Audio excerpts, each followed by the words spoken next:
Rick is an ugly, disgusting, pathetic loser who decided to quit his job after working for 14 years as an adventurer guild clerk. Rick then disappeared for 2 years to be trained under the strongest team of adventurers to learn all the basic skills to become an F-rank adventurer. Rick gets thrown to the ground after a grueling training session. He's so exhausted that he thinks he won't live to see the next second. But his masters are impressed by how much he has improved over the past 2 years. They are convinced the E-rank test will be a piece of cake, but they hope they hold back so he doesn't end up destroying the arena. But Rick remarks that his strength is nothing compared to theirs. Upon returning to the city, Rick enters the Adventurers Guild to take the E-rank promotion test. Rick decides to walk over to the counter and present his guild ID.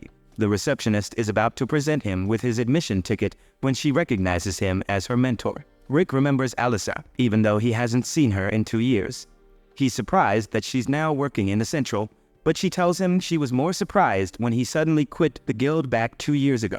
She's even more bewildered that he's now an adventurer. Rick is uncertain because he knows it isn't smart to start as an adventurer by age 30. People usually start at the F rank during their teens and then get promoted to the E rank 2 years later. Alyssa wonders what Rick has been up to in the past 2 years, and he tells her that he was up in the mountains, training with some senior adventurers. A drunk adventurer suddenly walks up to the counter and rudely makes a pass at Alyssa. Alyssa tries to decline his request because it's still within her working hours, but the adventurer tries to force himself on her. Rick tries to get the adventurer to back off, but the adventurer is pissed that Rick is ruining his non-existent Riz game. Rick pulls him back and gives him a belly tap while Alyssa apologizes for the inconvenience caused. Rick doesn't mind because he had several cases like that working as a guild clerk in the past. The adventurer suddenly passes out in Rick's arms, which draws the attention of the other adventurers in the guild. Rick sets the adventurer on the floor and explains that he has too much to drink. He advises everyone to take that as a life lesson and always drink responsibly. Alyssa hands Rick his entrance ticket while wishing him luck in the test. Rick sees that he's contestant 4242 and he suddenly becomes worried because he has an unlucky number. Rick walks out of the guild where Rionette is waiting for him. Meanwhile, the other adventurers notice a handprint on the drunk adventurer's armor, and they're surprised by this. They recognize the drunk adventurer as Donald, a former rank adventurer who's wanted for assault. Alyssa thinks back, and she can't believe Rick's hand was imprinted on Donald's armor despite handling him so gently. Rick proceeds to a part of the guild where his details are recorded. His height is measured, but one of the clerks is surprised to see that Rick is 32 years old. After his physical stats have been taken, Rick proceeds to a room with a crystal ball where the participants' magic energy is measured. While most of the participants are ranked between D+ and C-, Rick barely generates any reaction. Rick is ranked as F-, which makes the other participants mock him for being old and useless. The participants note that he has the world record for the lowest magic ability, and they hope they don't turn out like him. The guild official is about to call up the next participant to the crystal ball, but to his immense surprise, the ball suddenly cracks from overload. Rick then walks into a hall where the participants are instructed to strike a slime bag with all of their strength so that their power can be measured. This brings back memories of Rick training with one of his masters who trained him using a golden slime bag. Back then, Rick was sure he wouldn't be able to destroy the bag because he wasn't strong enough. His master insisted that he must destroy the bag because it was a fundamental adventurer test. His master proceeds to destroy the bag easily, noting that he can destroy 200 slime bags at once.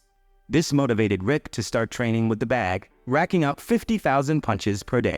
The participants are called up to take the punch test, and their abilities are noted by an observing official. One participant is called up, and some other participants recognize him as the second son of the Duke. Though he was only 11 years old, he was said to have the magic equivalent of a C-rank adventurer. The son of the Duke is so hyped to show off what he's made of to the other participants.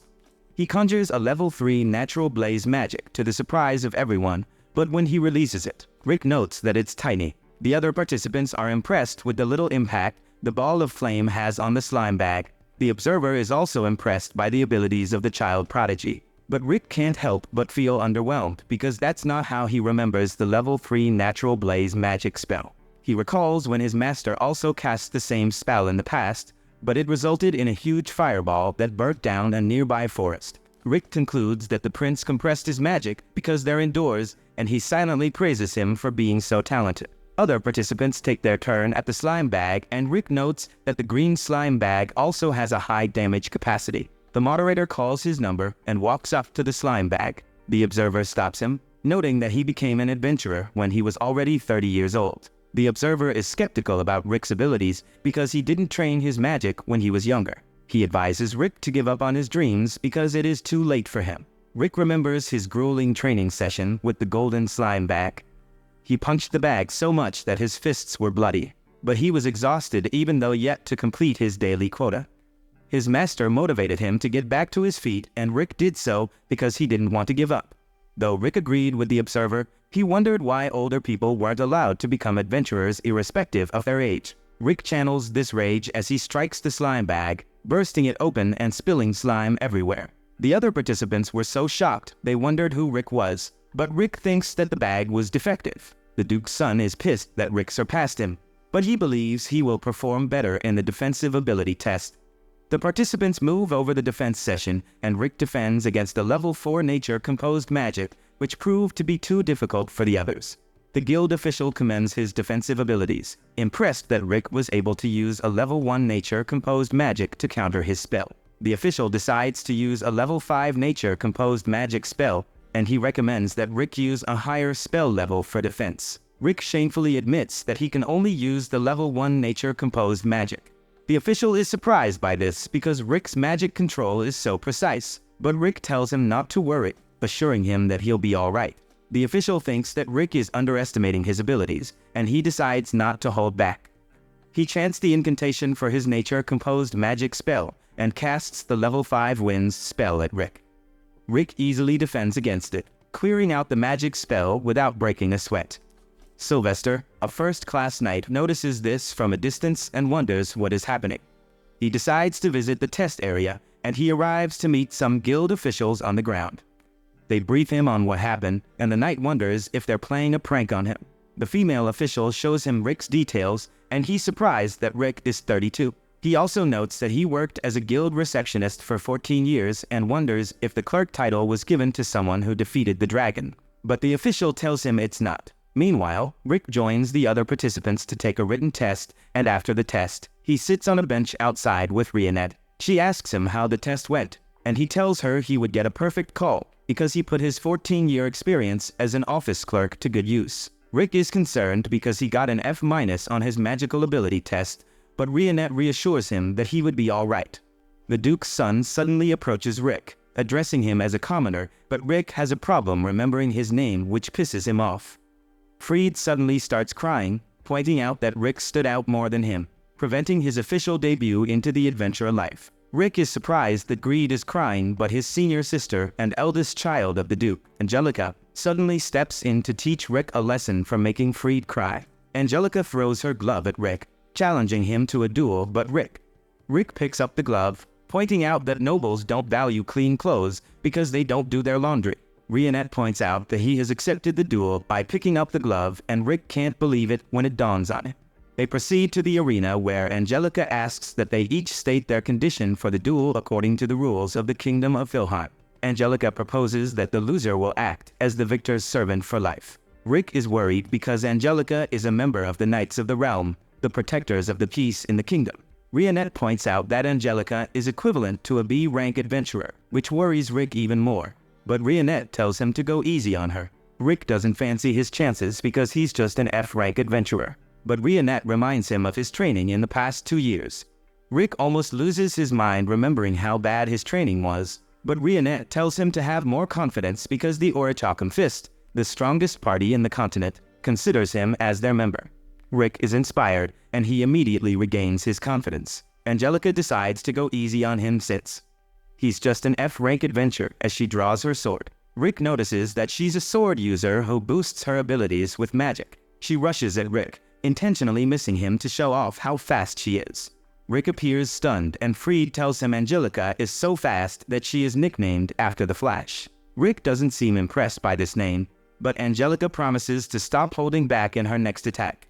She uses her speed ability again to try to attack Rick, but in his eyes, she's so slow that she appears to be running on water. He wonders what earned her nickname since she's so slow. He's lost in thought, but Rionette calls out to him, and he dodges Angelica's attack with ease. Angelica is surprised that Rick dodged her attack, but thinks it was luck and decides to attack him again. Rick is disappointed by how slow she is, but impressed by how strong he has become.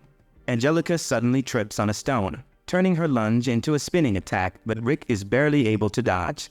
Rick couldn't read Angelica's movement, and he's on edge, but Angelica decides to act like her attack was on purpose even though she tripped. She tells Rick she will be attacking him with 3 times more speed than before, and she uses her ability, but she's still very slow from Rick's perspective. This time, Rick takes no chances and dodges her attack, to the surprise of Angelica. She can only use her advanced ability 2 more times, but she decides to go with it because she has no choice. She attacks Rick again, but he dodges it easily.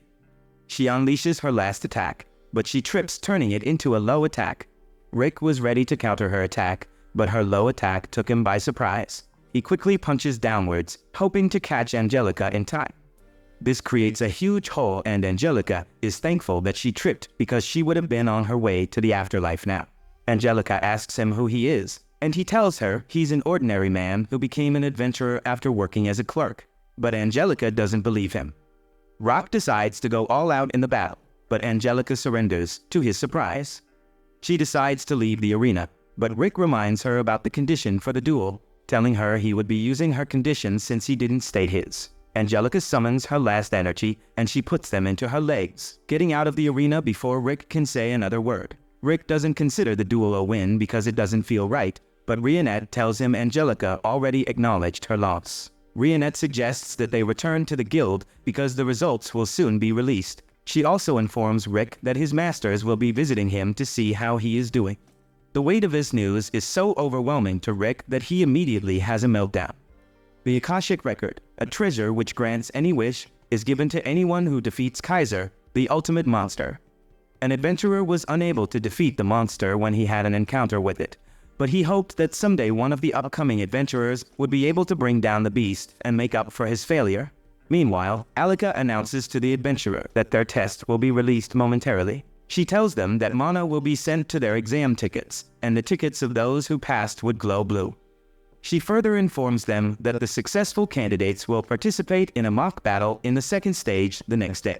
Rick isn't in good spirits because he's not confident that he will pass, but Rionette consoles him, reassuring him that he would ace the test. She informs him that he would have to triple his training if he somehow fails the test, which makes Rick pray to all the existing deities to pass the test. His ticket suddenly lightens up, and he stares at it anxiously, wondering if he'll pass. His ticket glows blue after a while, and he rejoices, informing Rionette that he passed. She congratulates him on his success, and they leave the classroom as Rick expresses his relief because he doesn't have to return to training. A foul stench suddenly fills the air, and Rick can't help but cover his nose, wondering where the stench is from. A noble suddenly approaches Rionette and introduces himself as Raster, the first son of the Duke of Diamuit who rules over the north. Rick is having a hard time remembering his name, so he decides to call him Northy. Raster asks Rionette's name, and she introduces herself to him. While the Raster is marveled by how sweet Rionette's name sounds, he frowns at Rick when he introduces himself because he has no business with someone like him. Rick is heartbroken by this, but Raster doesn't care about that as he turns his attention back to Rionette. He tries using his not-so-superior line to pick up Rionette, but he can't even pique her interest in the slightest. Raster continues regardless, asking Rionette to become his second wife. Rick is fed up with his advances, and he decides to come in between them, which pisses off Raster. Wondering why an old man was being so nosy, Rick informs Raster that he can't keep hitting on Rionette because she's his girlfriend. Raster is surprised to learn this, but notices Rick's participation ticket, which cracks him up. He can't believe Rick was still an F-rank hero in his old age. Rick assumes that Raster is also there for the exam and tries to pull an Uno reverse card on him, but Raster is disappointed with his assessment capabilities, telling him that he already made it to E rank when he was 14. He informs Rick that he's just there to be an examiner for the second part of the exam because he's in a rank adventurer. Raster shows Rick his crest, and he asks Rionette to leave Rick because he's worse than a commoner and join him for dinner. Rionette kindly turns down his request, telling him that she's dating Rick, who's so red on his face that he almost explodes. She teases Raster, saying that his perfume has a disturbing smell which isn't very pleasant. Rick now knows where the origin of the smell is, but Raster is pissed off by their insults, and he promises to show Rick the difference in their capabilities if he ends up being his examiner. He walks away fuming, hoping to have a chance to prove to Rionette that she made the wrong decision. Rick didn't like that he was already starting on the wrong foot with his potential examiner. He hoped that Raster wouldn't turn out to be his examiner during the exam. Raster went for dinner at the castle, but was still fuming from his encounter with Rick. He promised himself that he would prove to Rick that he was superior to him. Fried and Angelica suddenly come running to him with tears running down their faces, and he's surprised by this, wondering what is making them sad. Fried tells him that he was disgraced by an old man during the test, while Angelica tells him that the same man almost disgraced her by explaining her dual oath. Raster is pissed that some old man had committed such an unforgivable sin, but then he suddenly figures out that the man could be Rick. He asks Fried for the old man's participant number, and Fried tells him it was an unlucky number, confirming his suspicions. Raster is pleased that he will have the chance to disgrace Rick during the second part of the exam, and also get his revenge for what he did to his siblings. The next day, Rick and Rionette are walking to the location of the second test when Rionette reminds Rick to hold back. Rick tells her he can't hold back, especially if Raster turns out to be his examiner. Rick is filled with dread at this possibility, but Lynx suddenly stops him on the way and informs him that he would be in charge of his test in the second stage. Rick is rejoicing because Raster isn't his examiner, but Lynx expresses how unusual it is for a 30-year-old receptionist to switch jobs and become an adventurer. Rick thinks Lynx is making fun of him, but Lynx expresses how impressed he is by his determination.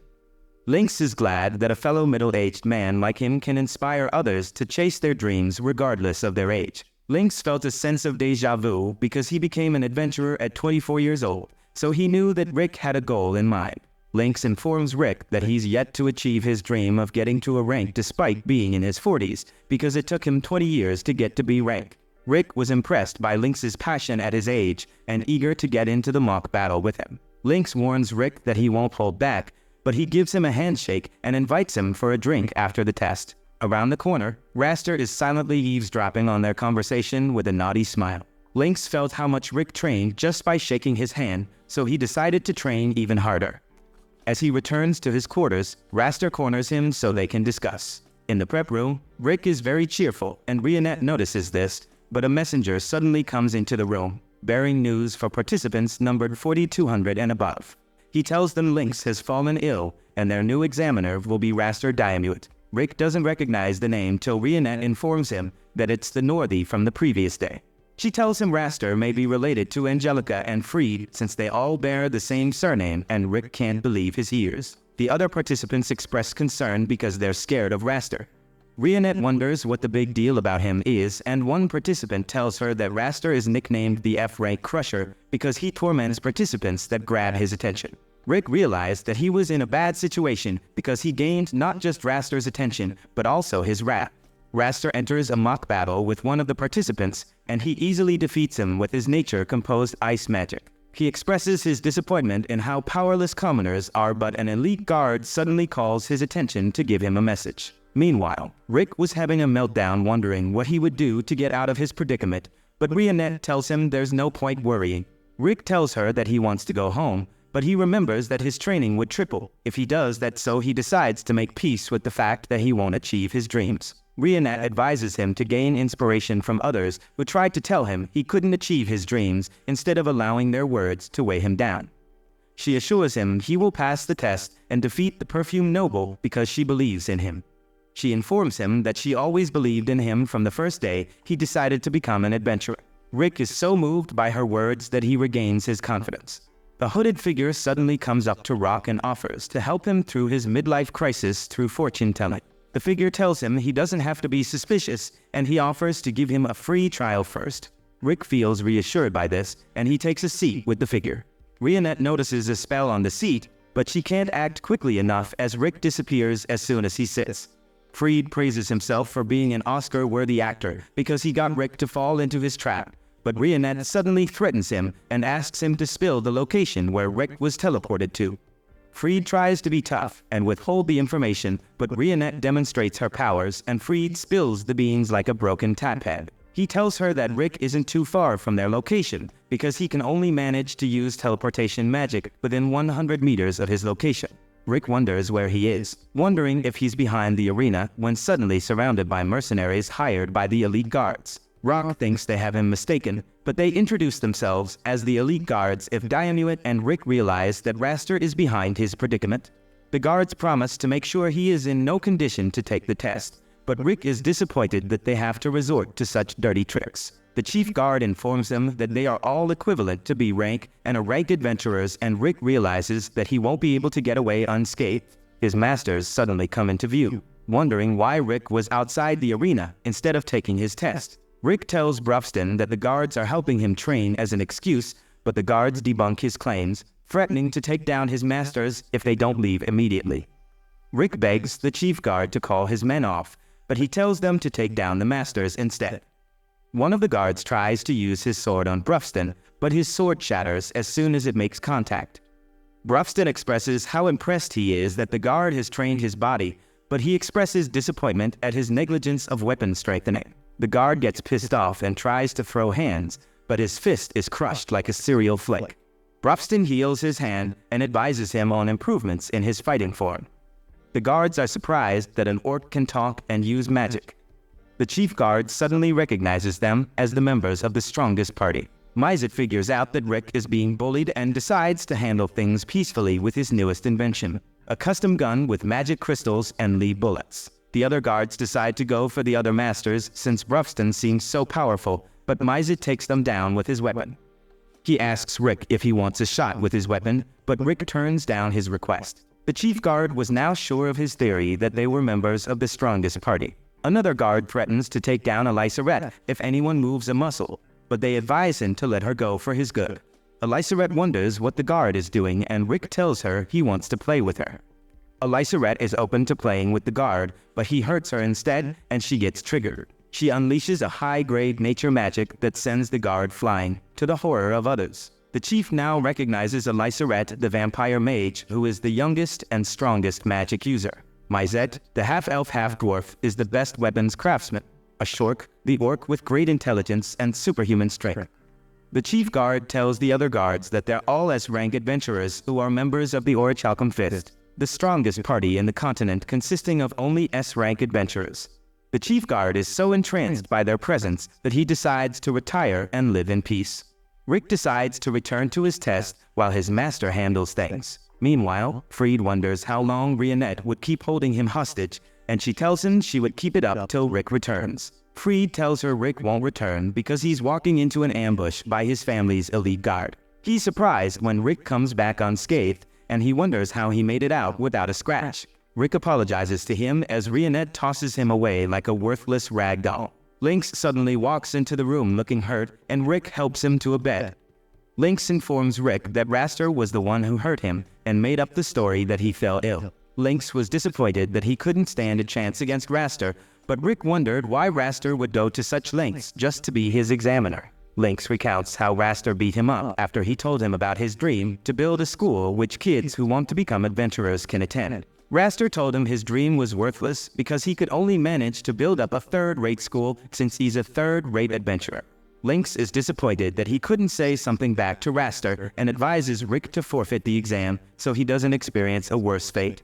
Rick reassures Lynx, saying he will be fine as he steps out of the room towards the arena. Raster easily takes down another participant when one of his guards returns, apologizing for failing his mission. Raster is surprised that Rick still came out for the test because he thought he would be discouraged by everything he said against him. Raster decides to give Rick a taste of true suffering, but Rick is unfazed by his threats, silently promising to take him down for what he did to Lynx.